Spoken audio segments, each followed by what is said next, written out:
Semuanya itu berawal dari satu angka ini. Coba lihat. Minus 7,35%. Ini adalah penurunan yang luar biasa besar dalam satu hari perdagangan. Dan sontak mengirimkan gelombang kejut ke seluruh komunitas finansial di Indonesia.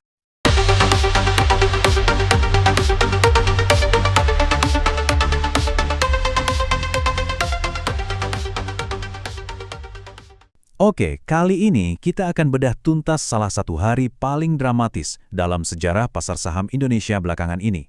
Sebuah hari yang disebut sebagai hari ketika pasar kita seolah-olah membeku. Semuanya itu berawal dari satu angka ini. Coba lihat. Minus 7,35%. Ini adalah penurunan yang luar biasa besar dalam satu hari perdagangan. Dan sontak mengirimkan gelombang kejut ke seluruh komunitas finansial di Indonesia. Saking dalamnya penurunan ini, indeks harga saham gabungan atau yang biasa kita sebut IHSG anjlok begitu cepat. Begitu dalam sampai-sampai bursa efek kita terpaksa ibaratnya menarik rem darurat. Perdagangan dihentikan total.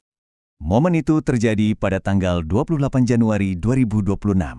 Sebuah hari di mana para investor di seluruh negeri pasti cuma punya satu pertanyaan besar di benak mereka. Kenapa ini bisa terjadi? Nah, ternyata jawabannya terletak pada sebuah pengumuman. Pengumuman dari satu entitas global yang punya pengaruh sangat-sangat besar. Jadi pemicu utamanya itu bukanlah karena ekonomi Indonesia lagi goyang loh, bukan.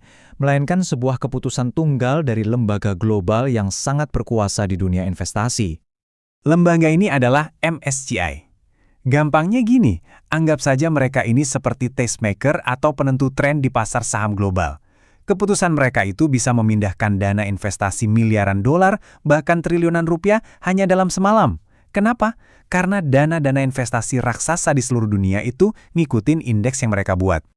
Nah, ceritanya, MSCI ini secara tak terduga menekan tombol jeda untuk Indonesia. Mereka bilang, jadwal rebalancing indeks untuk bulan Februari dibukukan dulu. Ini jelas sebuah kejutan besar, karena pasar tadinya berekspektasi saham-saham seperti Bumi dan Pani bakal masuk ke dalam indeks. Alasan MSCI, katanya sih mereka khawatir dengan konsentrasi kepemilikan saham yang tinggi di beberapa emiten kita. Pengumuman inilah yang langsung bikin investor global panik. Sekarang, bagian yang paling menariknya, gimana reaksi pasar? Terutama, apa dampaknya buat perusahaan-perusahaan yang paling kuat dan paling stabil di Indonesia? Justru ini anehnya, perusahaan-perusahaan terbesar dan paling bisa diandalkan, yang kita kenal sebagai saham blue chip, malah kena hantaman paling keras. Lihat saja datanya BBCA, BBRI, BMRI, semuanya anjlok dalam. Inilah yang kemudian memicu aksi jual massal atau yang sering disebut panic selling. Tapi, coba kita pikirkan sejenak. Apakah kepanikan ini benar-benar beralasan? Apa harga saham yang anjlok ini mencerminkan kondisi bisnis perusahaan yang sebenarnya? Nah, untuk menjawabnya, ayo kita bedah lebih dalam satu contoh, yaitu BBCA. Disinilah letak paradoksnya. Di satu sisi, harga sahamnya terjun bebas sampai minus 6,33% karena sentimen dari luar. Tapi di sisi lain, kalau kita lihat fundamental bisnisnya, di hari yang sama, BBCA baru saja melaporkan kinerja keuangan yang super solid untuk setahun penuh 2025. Laba bersihnya naik jadi 57,5 triliun rupiah. Kredit macetnya paling rendah di industrinya. Jadi, perusahaannya sehat banget, tapi harga sahamnya malah dihukum pasar. Aneh kan? Para analis pun dengan cepat melihat adanya kejanggalan ini.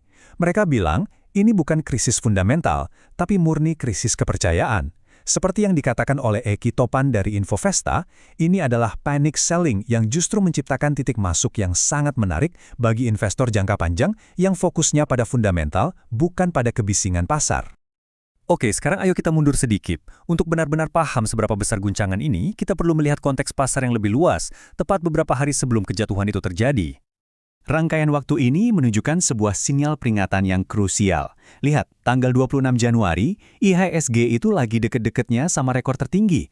Tapi ada yang aneh, investor asing malah jualan besar-besaran, sampai 1,61 triliun rupiah. Keesokan harinya pasar masih tampak tenang, tapi puncaknya di tanggal 28, begitu MSCI mengeluarkan pengumumannya, pasar langsung ambruk. Jadi penting banget untuk kita ingat ya, ini adalah guncangan yang datang dari luar. Ini bukan karena ada masalah dari dalam negeri. Justru, fondasi ekonomi Indonesia saat itu sebenarnya sangat tangguh. Coba kita lihat indikator-indikator makroekonominya. Suku bunga BI stabil, inflasi sangat terkendali, dan cadangan devisa kita juga kuat. Semuanya ini melukiskan gambaran ekonomi yang stabil dan sehat. Faktanya, sesaat sebelum peristiwa ini terjadi, IMF, Lembaga Moneter Internasional, justru baru saja menaikkan proyeksi pertumbuhan ekonomi Indonesia untuk tahun 2026 menjadi 5,1%. Ini menunjukkan kepercayaan dunia internasional terhadap ekonomi kita. Jadi kalau kita sebagai investor menyaksikan semua kekacauan ini terjadi, apa sih pelajaran utama yang bisa kita petik?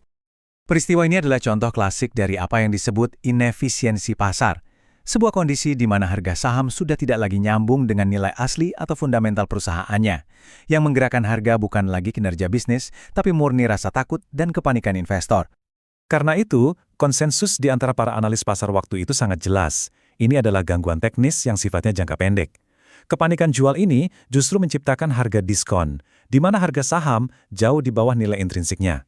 Nah, celah inilah yang menjadi titik masuk potensial bagi para investor dengan visi jangka panjang yang bisa melihat melampaui kepanikan sesaat. Pada akhirnya, ini meninggalkan kita dengan satu pertanyaan mendasar. Ketika kepanikan melanda pasar, saat semua orang ketakutan, apakah Anda melihatnya sebagai sebuah resiko besar yang harus dihindari, atau justru sebagai sebuah peluang langka yang harus dimanfaatkan?